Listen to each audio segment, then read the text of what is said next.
Everything okay down there? Saw you fall from across the street.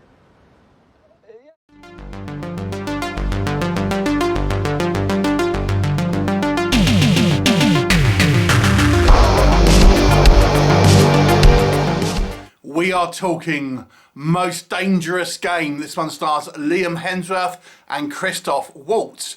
Now, this story has actually been around for nearly 100 years now, first coming out in the 1920s, and we've seen a variety of both official and unofficial adaptations, such as Hard Target and Slave Girls from Beyond Infinity, to name just a couple.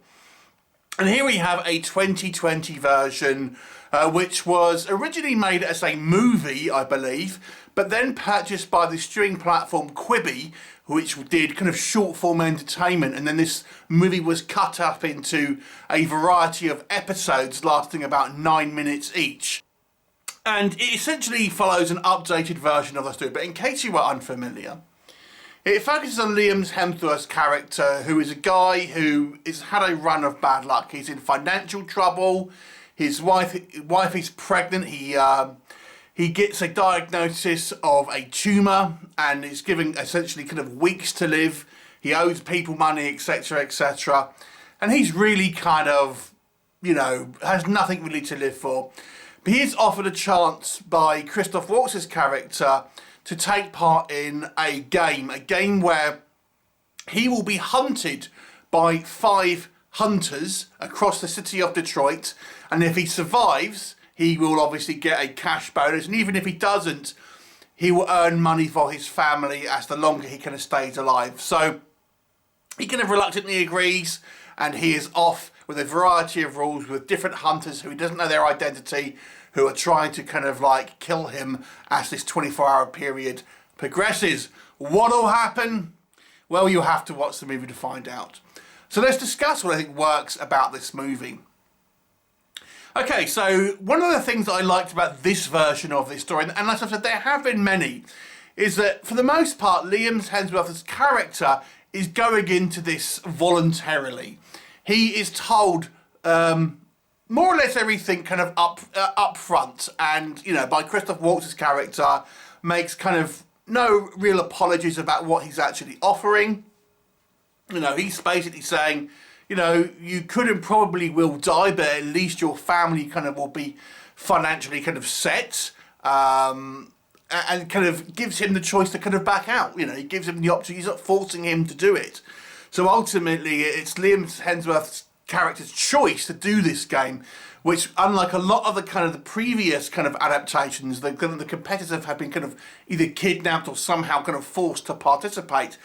Whilst, you know, there is ultimately an element of coercion here. He is kind of going into it, you know, off his own back, which I kind of liked it, and it kind of gave this kind of adaptation, I think, a little bit more of its kind of own flavour, because both as the prey and the hunted have to stick to a variety of rules. For example, you know, essentially he can't kind of go out the city, he can't call the cops, he can't kind of use guns, things like this. So there are a few rules that, you know, Liam Hemsworth's character actually has to abide by to ultimately continue to get this kind of payout and etc.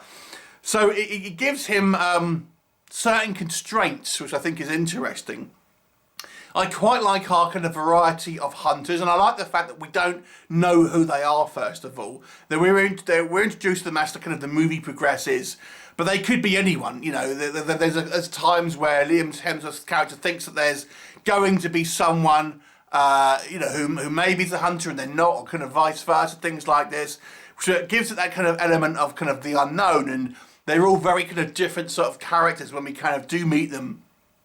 And, you know, it's a fairly kind of slickly produced kind of action sequences, very, you know, using kind of different kind of tactics, including, you know, out-and-out combat to try and outsmart you, kind of like you know, your kind of hunters and things like that. So there's a variety of kind of tense situations. I actually thought the acting and the performances are all pretty good here, from kind of the majority of the cast. Liam Hemsworth makes a good, you know, good leading man. Christoph Waltz is, you know, is effortlessly good as a kind of a bad guy. and I enjoyed the kind of our hunters as well. It's nice to have it in a much more of a kind of an urban environment rather than a kind of like the the outbacks and kind of the dusty wildernesses that we kind of seen. A lot of these adaptations, and again, it gives in that kind of a little bit of extra kind of flavour here. And we kind of see the progression of our kind of protagonist as he kind of goes through and has to use various and ever-increasing, means of desperation to kind of get one step ahead of these kind of predators that are kind of chasing him. And he ends up doing things which, which in some aspects are as despicable as the kind of the people hunting him. What doesn't work? Okay, so, I think you could say the Quibi model when it was released was a little bit problematic, but I'm not really going to talk about that because, how it was delivered I don't think is necessarily representative of the film, so that's not really going to take part in my kind of view on it. But there are a few things here that I do feel detract from the movie. There is a subplot here involving his wife, his pregnant wife, and his kind of best friend, and I feel that is just to give them something to do. And to me, it didn't really make sense about how they were so kind of, going about what they were doing that early on in the kind of, obviously the Liam Hemsworth is kind of outdoing this without kind of telling his wife what he's up to. But she's kind of like, phoning missing persons like an hour into him not being there. And I'm thinking, well, that seems a little bit quick. And it seems like it's manufactured drama just to get the kind of the female character to have something to do. There are a couple of times here where I think the effects do look a little bit cheap, and particularly a couple of composite shots and with kind of the more kind of visual effects aspects type of things I didn't think were quite as good. It feels a little bit over melodramatic at times, I have to say as well. Again, particularly involving, I think, the character, Liam Hemsworth's character, his wife and his kind of friend. There are some scenes here where I just felt it was kind of just a little bit overly melodramatic. And there is a kind of a few plot holes here as well, which didn't really kind of make sense. I'm going to say one, and I'll be as vague as I can, but it is going to be a spoiler. So here we go. So this is going to be a spoiler, although I will still try and be as vague as possible. So early on, we are told that Liam Hemsworth has got cancer, and this is found out because he collapses at a bus stop and then is brought into hospital.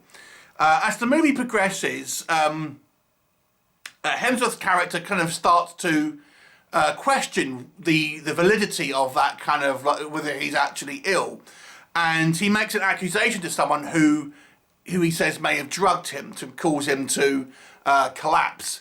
But that's kind of like never really established whether that's actually happened or not.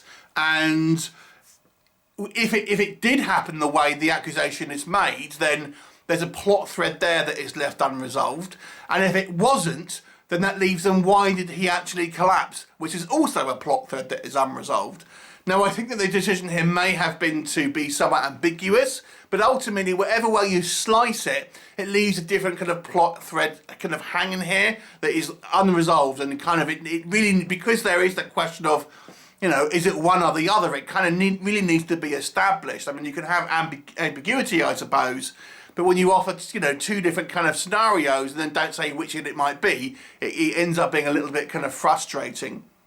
There are some of the kind of the minor characters, I think, sometimes, who have very, considerably smaller roles. And again, I'm going to use the friend as an example here. Not the best acting, but the majority of the acting, to be fair, is good. But there are just one or two roles where I didn't think the acting was particularly good. And there at times, it just seems a little bit unbelievable that this would be happening in a kind of city without kind of like variable things kind of happening to kind of like get in the way. It just seemed a little bit too unbelievable at times that such a kind of big operation would be able to kind of operate in somewhat impunity. Overall, it's an enjoyable action film. I think let down by a kind of a somewhat kind of overly melodramatic and kind of TV feel ultimately, but it is still enjoyable. This subject matter, I think, regardless of how many times it has been done, is a fun, adaptation of an interesting kind of story. And I do enjoy watching pretty much all of these kind of, adaptations to this story. So this one is no exception. And I would say it's an above average action film, but it's certainly nothing spectacular. I'll give it a 6 out of 10. Have you seen it? What did you think of it? Leave me a comment, and I'll look forward to seeing you next time. Bye for now.